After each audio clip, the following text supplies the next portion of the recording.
تمام احباب، مشائخ، علماء کرام اور حاضرین اجلاس کا پرتپاک استقبال ہے۔ اہلاً وسہلاً و مرحبا۔ میں اپنے معزز مہمانان علماء کرام اور تمام شرکائے اجلاس کا دل کی گہرائیوں سے خیر مقدم کرتا ہوں۔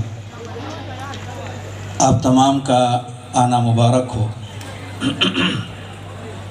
یا ضیفنا لو زرتنا لوجدتنا نحن الضیوف وانت رب المنزل۔ آپ اپنے ہی گھر کے اندر تشریف لائے ہیں۔ یہ آپ کا اپنا خود کا ادارہ ہے، جہاں آپ کے نونہال بچے اور طلباء زیر تعلیم ہیں۔ ایک ایسے دینی، دعوتی اور تعلیمی ادارے میں آپ کا تشریف لانا ہوا ہے جہاں قرآن و سنت کی منہج صحابہ کی روشنی میں صاف ستھری تعلیم دی جاتی ہے۔ ہم سب کا یہ ماننا ہے اور ہم سب کا یہ کہنا ہے، اہل الحدیث ہم اہل النبی ان لم یصحبوا نفسه انفاسه صحبوا۔ اہل حدیث یہ نبی والے ہیں۔ اگر نبی کریم صلی اللہ علیہ وآلہ وسلم سے ملاقات نہ ہوئی تو کوئی بات نہیں، نبی کریم صلی اللہ علیہ وسلم کی زبان مبارک سے نکلی ہوئی باتوں کو انہوں نے مضبوطی کے ساتھ تھامنے کی پوری کوشش کیا ہے۔ علامہ ابن قیم رحمہ اللہ فرماتے ہیں، العلم قال اللہ قال رسولہ قال الصحابۃ ہم اولو العرفان۔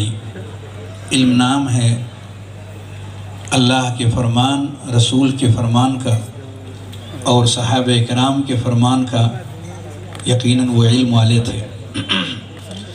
مل علم نسبک للخلاف صفاحۃ بین الرسول و بین رأی فلانی۔ علم اس بات کا نام نہیں ہے کہ آپ علم کو دو لوگوں کے درمیان اختلاف کے لیے استعمال کریں، یہ نادانی ہے۔ رسول اور لوگوں کے درمیان، بھائیوں اور دوستوں، علم نافع کی ان چراغوں کو جلاتے ہوئے قوم و ملت کے سپوتوں کو منور کرنے کا یہ عمل مرکز امام بخاری میں 2001 سے شروع کر کے اب تک مسلسل کوششوں کے ساتھ نہ صرف جاری اور ساری رکھنے کی کوششوں میں ہے، بلکہ روز افزوں ترقی و بلندی کے مستند و معتبر اصولوں کی سیڑھیوں کو چڑھتا ہوا آج جس مقام تک پہنچا ہے آپ کے سامنے ہے۔ 550 طلباء کا جمع غفیر مختصر سی ناکافی جگہ میں طلب علم میں مصروف ہے۔ بھائیو، آج ہم مسلمانوں کی کیا صورتحال ہے؟ اگر ایک اچھٹتی ہوئی نگاہ اس پر ڈالتے ہوئے ہمیں کیا کرنا چاہیے اس پر توجہ دیں تو یقیناً ہم کسی ٹھوس اور مضبوط نتیجے کی طرف پہنچ سکتے ہیں۔ حاضرین کرام، دور حاضر میں مسلمانوں کی معاشی اور اقتصادی بدحالی کا حال کسے نہیں معلوم۔ غربت و افلاس، فقر و فاقہ کشی، بے روزگاری کے معاملات گھر گھر کے ہیں۔ سیاسی اعتبار سے اگر ملک گیر پیمانے پر دیکھا جائے اور خاص طور سے جماعت اہل حدیث میں، تو ان کا کوئی متفقہ لیڈر نہیں، ان کی کوئی نمائندہ آواز نہیں، اور جو ہیں بھی وہ کس قدر مسلمانوں کے حق میں مخلص اور مفید ہیں، کسی پر ڈھکا اور چھپا نہیں۔ کہا جاتا ہے اعداء الانسان ثلاثہ الجہل والفقر والمرض۔ انسان کے 3 دشمن ہوا کرتے ہیں، جہالت، غریبی اور بیماری۔ یہ 3 بڑے دشمن انسانوں کے مانے جاتے ہیں۔ اسلام نے جہالت کو تعلیم سے، غریبی کو زکوٰۃ و صدقات سے، بیماری کو علاج اور دوا سے دور کرنے کی راہ دکھائی اور بڑھ چڑھ کر اسے رواج دینے کی طرف لوگوں کو ابھارا۔ فللہ الحمد والمنہ۔ محترم حاضرین، مذکورہ بالا تینوں باتوں میں جہالت کی خطرناکی باقی سے کہیں زیادہ ہے۔ ان تینوں میں جہالت سب سے زیادہ خطرناک ہے۔ امام احمد بن حنبل رحمہ اللہ فرماتے ہیں الناس محتاجون الى العلم اکثر من حاجتهم الى الطعام والشراب لأن الطعام والشراب يحتاج إليه في اليوم مرة أو مرتين والعلم يحتاج إليه بعدد الأنفاس۔ لوگوں کو علم کی ضرورت کھانے اور پانی کی ضرورت سے بڑھ کر ہے، کیونکہ کھانے اور پانی کی ضرورت دن بھر میں 1 یا 2 مرتبہ پڑتی ہے، جبکہ علم کی ضرورت سانس کے آنے اور جانے کے بقدر پڑتی ہے۔ شیخ الاسلام ابن تیمیہ رحمہ اللہ فرماتے ہیں تطہیر سبیل اللہ و دینہ و منہاجہ و شرعتہ ودفع بغی ہؤلاء وعدوانہم علی ذلك واجب علی الکفایہ باتفاق المسلمین ولولا من يقيمه الله لدفع ضرر هؤلاء لفسد الدين وكان فساده أعظم من فساد استيلاء العدو من أهل الحرب فإن هؤلاء إذا استولوا لم يفسدوا القلوب وما فيها من الدين إلا تبعا وأما أولئك فهم يفسدون القلوب ابتداعا۔ یعنی رب کریم کی طرف سے نازل شدہ دین و شریعت کو آلائشوں سے پاک رکھنا اور اس پر ہونے والی ہر طرح کی ظلم اور زیادتی کو دفع کرنا بالاتفاق واجب ہے۔ اگر ایسا نہ ہوتا کہ رب العالمین ان کی طرف سے آنے والے ضرر اور نقصان کو دفع کرے تو دین تباہ و برباد ہو کر کے رہ جاتا، جس کی تباہی دشمن کا ہمارے اوپر غالب آ جانے کے نتیجے میں کہیں بڑھ کر کے ہوگا، کیونکہ دشمنان اسلام کے غلبہ سے دلوں کی تباہی نیز دین کی تباہی تبعاً آتی ہے، لیکن ان کے غلبے کے نتیجے میں دلوں کی تباہی مقصود ہوا کرتی ہے۔ اگر دین کو صاف ستھرا نہ کیا جائے، اس پر زور نہ دیا جائے۔ علامہ ابن قیم رحمہ اللہ فرماتے ہیں وَلَوْ لَمْ يَكُنْ فِي الْعِلْمِ إِلَّا الْقُرْبُ مِنْ رَبِّ الْعَالَمِينَ وَالِالْتِحَاقِ بِعَالَمِ الْمَلَائِكَةِ وَصُحْبَةِ الْمَلَإِ الْأَعْلَى لَكَفَى بِهِ فَضْلًا وَشَرَفًا فَكَيْفَ وَعِزُّ الدُّنْيَا وَالْآخِرَةِ منوط به ومشروط بحصوله۔ علم کا فائدہ اگر صرف اتنا ہی رہتا کہ بندہ رب العالمین سے نزدیک ہو رہا ہے، فرشتوں اور ملائے اعلیٰ سے جا ملتا ہے، تو اس کی فضیلت کے لیے یہی کافی تھا۔ چھ جائے کہ دنیا اور آخرت کی عزت اور سرخروئی اسی سے جوڑ دی گئی ہے، بلکہ اسی پر موقوف اور منحصر کر دی گئی ہے۔ یہی وجہ تھی کہ ہمارے اسلاف کرام نے بڑھ چڑھ کر کے اس میں حصہ لیا۔ گھر گھر میں قرآن و حدیث کا چرچا ہوا، نہ صرف چرچے کی حد تک بلکہ حفاظ قرآن و سنت کی بہتات ہوئی۔ تاریخ و سیرت پر نگاہ رکھنے والے اس امر سے بخوبی واقف ہیں۔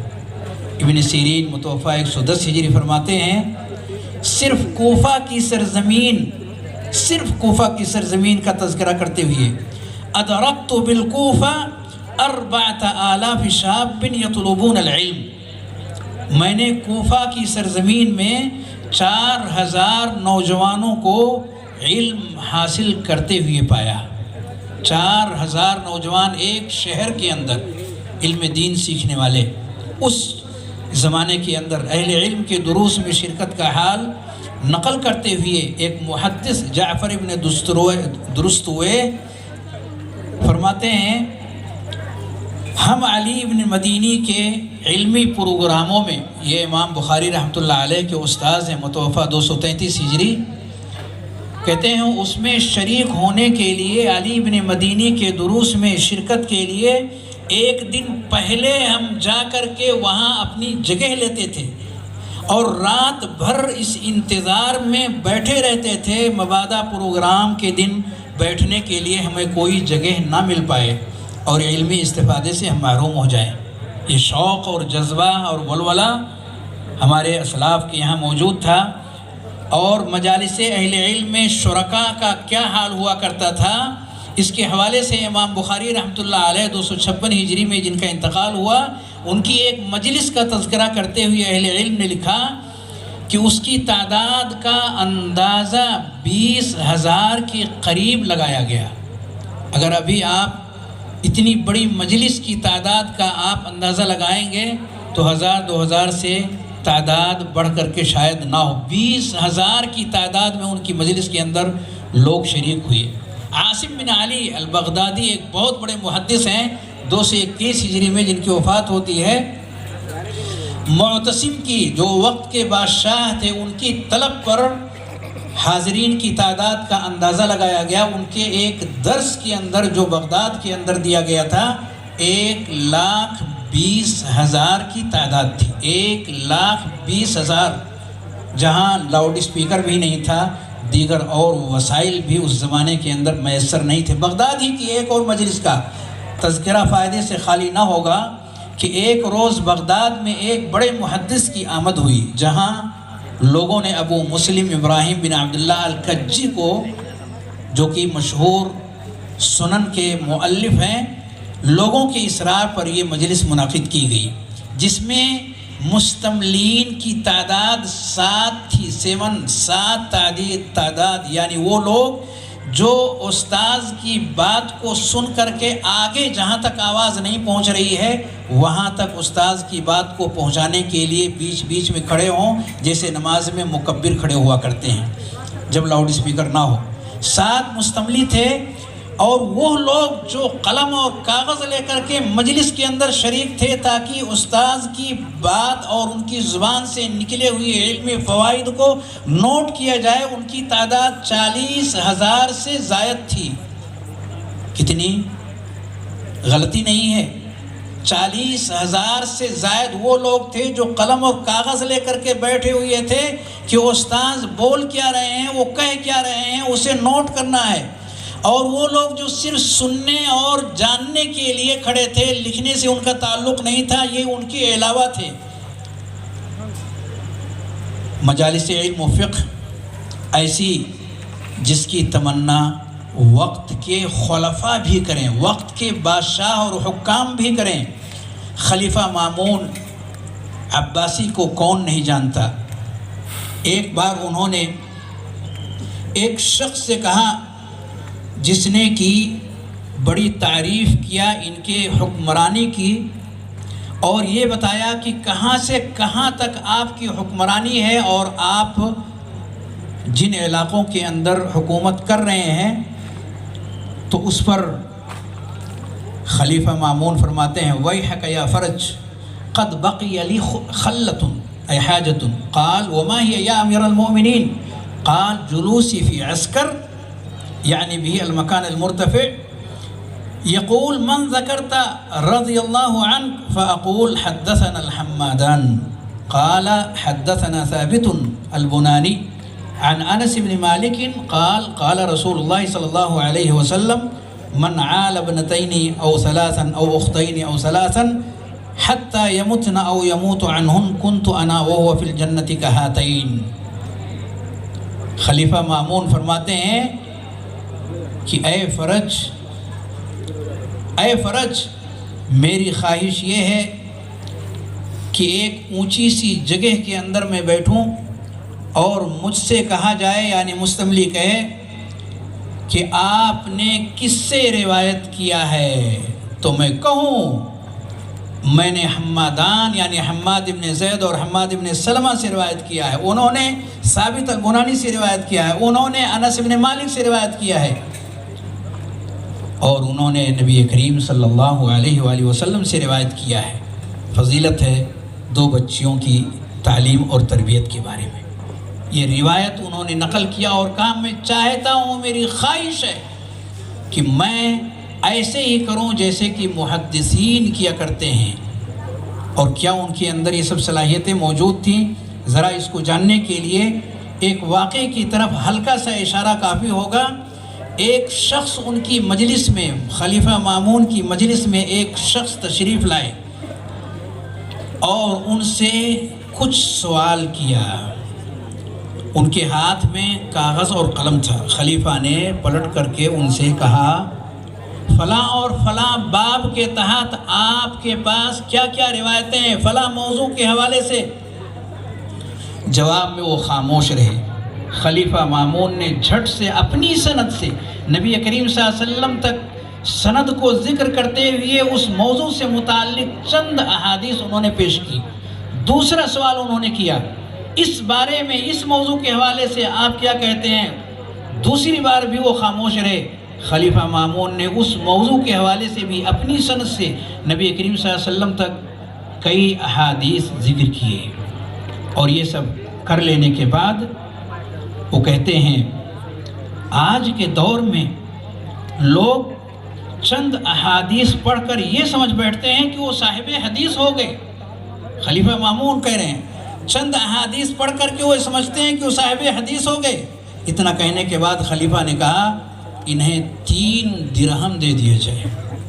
بادشاہ ہے اور سامنے والے کو 3 درہم دے رہا ہے، اس سے ہم سمجھ سکتے ہیں کہ انہوں نے یہ جان لیا ہے کہ علم کے نام پر یہ قدغن ہے۔ جہاں کی یہ صورتحال ہو کہ علماء اور طلباء کا جمع غفیر طلب علم پر ڈٹا ہوا ہے، اور تو اور وقت کے بادشاہ کی یہ آرزو اور چاہت ہو کہ وہ بھی طالب علم اور معلم بن کر درس و تدریس، تعلیم و دعوت کا عظیم و شان کارنامہ انجام دے، جہاں کے خلفاء کی علمی قابلیت قابل دید ہو، جن کے زبان و بیان سے موتیاں جھڑتی ہوں۔ خلیفہ ہارون رشید فرماتے ہیں جو ان کے والد تھے حدیثیں بیان کرنے والا شخص مجھ سے بہتر ہے گرچہ میں امیر المومنین ہوں، لأن اسمه مقترن باسم رسول اللہ صلی اللہ علیہ وسلم لا يموت ابدا ونحن نموت ونفنا والعلماء باقون ما بقی الدہر، کیونکہ ان کا نام پیارے نبی صلی اللہ علیہ وسلم کے نام سے جڑا ہوا ہے۔ ان علماء کا نام وہ کبھی مرنے والے نہیں ہیں، مرنے والے ہم جیسے لوگ ہیں جو فنا ہو کر کے ختم ہو جائیں گے۔ البتہ علماء اکرام باقی رہنے والے ہیں جب تک کائنات باقی رہے گی۔ یہ وہ لوگ ہیں جو تخت خلافت پر ہوتے تھے اور بظاہر جن کا علم سے ڈائریکٹ کوئی رشتہ نہیں ہوتا تھا۔ جہاں کا یہ حال ہو یقیناً وہ سعادت مند لوگ ہیں، اور دنیا کا سب سے عظیم علمی اور ایمانی ماحول ہے جہاں پر چھوٹے اور بڑے تعلیم و تربیت کے ماحول میں سانسیں لے رہے ہیں۔ علامہ ابن قیم رحمہ اللہ فرماتے ہیں فما خراب العالم الا بالجہل ولا عمارته الا بالعلم واذا ظهر العلم في بلد او محلة قل الشر في اهلها واذا خفي العلم هناك ظهر الشر والفساد ومن لم يعرف هذا فهو ممن لم يجعل الله له نورا، یعنی کائنات کی تباہی و بربادی جہالت کی وجہ سے ہے۔ جہالت کی وجہ سے کائنات میں تباہیاں اور بربادیاں ہیں، اور تعمیر و ترقی اگر ہم چاہتے ہیں تو وہ علم سے ہوتی ہے۔ چنانچہ جہاں جہاں بھی وہ شہر ہو یا محلہ علم کا بول بالا ہوا ہے، وہاں کے رہنے والوں میں شر و فساد کی شرح گھٹتی چلی گئی، لیکن جہاں علم کی روشنی مدھم پڑی شر و فساد نے وہاں نہ صرف جنم لیا بلکہ اسی کا دور دورہ ہونے لگا۔ جو شخص ان حقائق سے آگاہ نہیں ہے یہ ان لوگوں میں سے ہے جسے رب کریم نے نور بصیرت ہی سے محروم کر دیا ہے۔ محترم حاضرین، آج ہمارا حال کچھ اسی طرح کا ہے۔ علم و عرفان کے دیے نہ صرف ٹمٹما رہے ہیں بلکہ ان چراغوں کو گل کرنے کی سازشوں کے ہم پورے طور پر شکار ہوتے چلے جا رہے ہیں۔ ذرا اچھڑتی ہوئی نظر اپنے ملک کے مسلمانوں کی تازہ ترین حال پر ڈالیں اور اطمینان و سکون سے گردن میں منہ ڈال کر اپنے آپ کو جتنا ممکن ہو کوسنے کی ہو سکے کوسنے ملامت کرنے کے بعد تازہ دم ہو کر کچھ کر گزرنے کا فیصلہ کریں۔ اس وقت ہمارے اس ملک کے اندر جیسا کہ ہم سب بخوبی جانتے ہیں 142 کروڑ کی آبادی ہے، جس میں مسلمانوں کی تعداد 20 کروڑ کے قریب ہے، اور اپنے اس شہر ممبئی کے اندر 2,69,00,000 کی تقریباً آبادی ہے، جس میں مسلمان 40 کروڑ کے قریب ہیں۔ ان کی دینی تعلیم و تربیت کے لیے مسلک اہل حدیث کے کتنے ادارے ہیں جہاں تعلیم و تربیت دی جا رہی ہو؟ آپ گنیں گے تو قابل ذکر کل 4 ادارے ہیں جو آپ پر پوشیدہ نہیں ہیں۔ چھوٹے چھوٹے مکاتب بہت ہیں، لیکن قابل ذکر کچھ بڑے ادارے ممبئی کے اندر اتنی بڑی آبادی، ان مدارس کے اندر جو یہ بڑے 4 ادارے ہیں 500-600 سے آگے ان کی تعداد ان مدارس کے اندر نہیں ہے۔ شہر ممبئی کے طلباء کی علمی تشنگی بجھانے والے ادارے 2 سے 3 ہزار طالب علم کو دینی تعلیم دے رہے ہیں۔ 40 کروڑ کے قریب مسلمان آبادی ہے اس ملک کے اندر، اس ممبئی شہر کے اندر 2 کروڑ 40 لاکھ کے قریب 40 لاکھ کے قریب ہے 40 لاکھ کے قریب ہے۔ ایسے میں پڑھنے والوں کی تعداد 2 سے 3 ہزار کے بیچ میں ہے، اور بھی بہت بڑھا کر کے مکاتب وغیرہ ساری چیزوں کو اگر آپ لیں 10,000 سے زائد ان کی تعداد جانے والی نہیں ہے کسی بھی حال میں۔ کیا ہمیں لگتا ہے یہ قلیل سے قلیل تر پڑھنے والے طالب علم اس مہانگر میں لوگوں کو علمی آسودگی اور ضرورتوں کو ٹھیک طریقے سے پورا کر سکنے اور اس کو مکمل کر لینے میں یہ کامیاب ہو سکیں گے؟ چہ جائے کہ ماحول کو علمی رنگ سے رنگ سکیں، جیسا کہ ابھی کچھ دیر پہلے میں نے اسلاف کے حوالے سے ذکر کیا، اور علم و عرفان کا بازار گرم کر سکیں، قال اللہ اور قال الرسول کی صدائے بازگشت سے ممبئی کے طول و عرض کے اندر گونج پیدا کر سکیں، اور ایمان کی لہروں اور موجوں سے لطف اندوز ہونے اور بڑھتی ہوئی زندگی کی کٹھنائیوں اور بے چینیوں کو فرحت و سرور میں بدل سکنے کا معاملہ کر سکیں۔ ایسا آسان نہیں ہے۔ انہی سب مقاصد کو حاصل کرنے کے لیے آپ جس ادارے کے اندر موجود ہیں، مرکز الامام البخاری التعلیمی والخیری، 2001 کے اندر اسے قائم کیا گیا۔ 550 بچے اس وقت بڑی مشکل کے ساتھ اپنی سکونت یہاں رکھتے ہوئے اپنی علمی تشنگی بجھانے کے لیے یہاں جمع ہیں، اور جیسا کہ ذکر کیا گیا کہ دیگر عصری جامعات اور دیگر شعبوں سے تعلق رکھنے والے کن فقیہن سے جڑے ہوئے طلباء بھی یہاں سے جڑنے کی کوششوں میں عربی اور انگریزی زبان کے جو نمونے آپ کے سامنے پیش کیے گئے ہیں، آگے کے جو ارادے اور منصوبے ہیں وہ آپ پر مخفی نہیں ہیں۔ اسی راستے سے علمی پختگی ان طلباء اور ان پڑھنے والے بچوں کے اندر پیدا کی جا سکتی ہے، جو اس بحر متلاطم کے اندر ڈبکی لگا کر کے موتیوں کو چننے کا فریضہ انجام دے سکیں گے۔ ایسے میں ہماری ذمہ داری بنتی ہے کہ ہم اس جیسے جو بھی علمی ادارے ہیں ان کے شانہ بشانہ ہم کھڑے ہوں اور اپنی زندگی کا ثبوت دیں۔ پیارے رب کریم نے ارشاد فرمایا، مثل الذین ينفقون اموالهم فی سبیل اللہ کمثل حبۃ انبتت 7 سنابل فی کل سنبلۃ 100 حبۃ واللہ یضاعف لمن یشاء۔ وہ لوگ جو اپنے مال کو اللہ کی راہ میں خرچ کرتے ہیں، ایک دانے کی مثال رب کریم نے یہاں ذکر فرمایا، وہ 7 دانے کے پیدا کرنے کا ذریعہ اور سبب بنتا ہے، 7 دانے پیدا کرنے کا۔ اور رب کریم ہر بالیوں کے اندر 100 دانے ان کے اندر بڑھاتا ہے، اور ان کی نیتوں کے اعتبار سے اس کے اندر اور زیادہ برکتیں پیدا کرتا ہے۔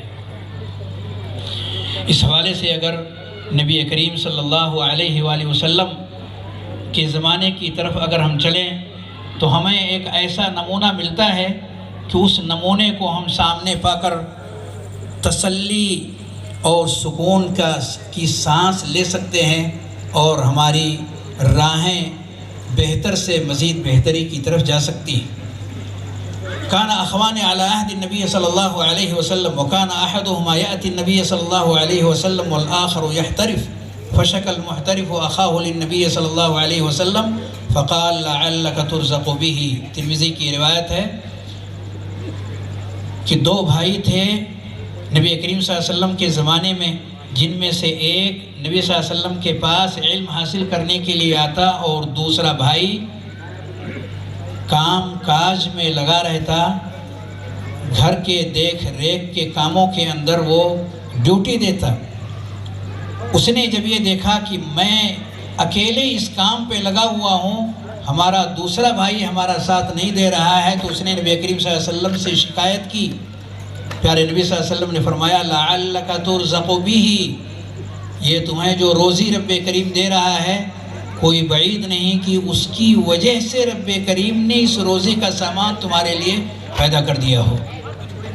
بھائیو، آج کے اس دور کے اندر بڑی مشکل سے جہاں لوگ علم دین کی طرف پلٹتے ہیں، وہاں عام طور پر وہ طلبہ ہوا کرتے ہیں جو یقیناً اقتصادی اعتبار سے، معاشی اعتبار سے وہی صورتحال ہے جو ابھی اس واقعے کے اندر آپ نے نبی کریم صلی اللہ علیہ وسلم کے زمانے کا آپ نے سنا۔ ہر دور کے اندر علم دین حاصل کرنے والوں کے حالات اس سے الگ نہیں رہے ہیں۔ ساتھ میں بھائی کو کھڑا ہونا ہے، ساتھ میں پڑوسی کو کھڑا ہونا ہے، ساتھ میں ان تمام لوگوں کو جن کے دلوں کے اندر ایمانی غیرت موجود ہے ان کو ساتھ میں کھڑا ہونا ہے، تو جا کر کے قال اللہ اور قال الرسول کی صدائیں ماحول کے اندر گونج سکتی ہیں اور ایسا ماحول پیدا کر سکتی ہیں جنہیں ہم ایمانی ماحول سے تعبیر کر سکتے ہیں۔ نبی کریم صلی اللہ علیہ وسلم نے ایک حدیث کے اندر جو کہ صحیح بخاری کے اندر ہے، آپ نے لوگوں کو ڈرایا بھی اور راہ بھی دکھائی، کہا اتقوا النار ولو بشق تمرہ، لوگوں اللہ سے ڈرو، اس کا تقوی اختیار کرو، جہنم کی آگ سے اپنے آپ کو بچاؤ، خواہ ایک کھجور کا ٹکڑا ہی رب کے راستے میں خرچ کر کے ہی صحیح۔ کھجور کا ایک ٹکڑا یعنی ایک دانہ ہے، اسے توڑ کر کے ہم نے دو حصوں میں کر کے ایک حصہ اپنے لیے اور ایک حصہ کسی اور کے لیے کر لیا، کتنا ہی بہتر ہے۔ رب کریم نے ابھی زندگی کے اندر ہمارے لیے ڈھیر ساری راہیں دی ہوئی ہیں، ہم ایک دانہ کیا 10 دانے بھی رب کریم کی اس راہ کے اندر اس کو صرف کر سکتے ہیں اور اس دین کے نشر و اشاعت کا ذریعہ اور سبب بن سکتے ہیں۔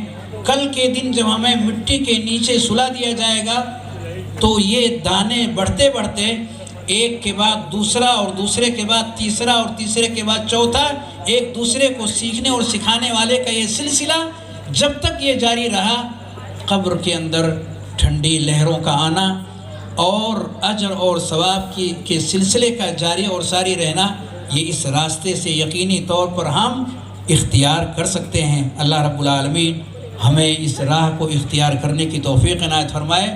مدارس دینیہ، مدارس اسلامیہ کو رب کریم قوت بخشے۔ یہ اسلام کے واقعی سچے قلعے ہیں جو مسلمانوں کی پشت پناہی کا کام کر رہے ہیں اور ان کے دین کو مضبوطی کے ساتھ تھامنے اور اسے لوگوں تک پہنچانے کا فریضہ انجام دے رہے ہیں۔ اللہ اس کی حفاظت فرمائے، ان تمام لوگوں کی حفاظت فرمائے جو اس کے ساتھ کھڑے ہیں اور جو دور سے اور نزدیک سے اس کے ساتھ، اس قافلے کے ساتھ، اس لشکر کا حصہ بننے کے لیے سپاہیانہ رول اور کردار ادا کر رہے ہیں۔ اللہ ان کی ساری خدمات کو قبول فرمائے اور ان کے تمام ارادوں اور نیک جذبات کو شرف قبول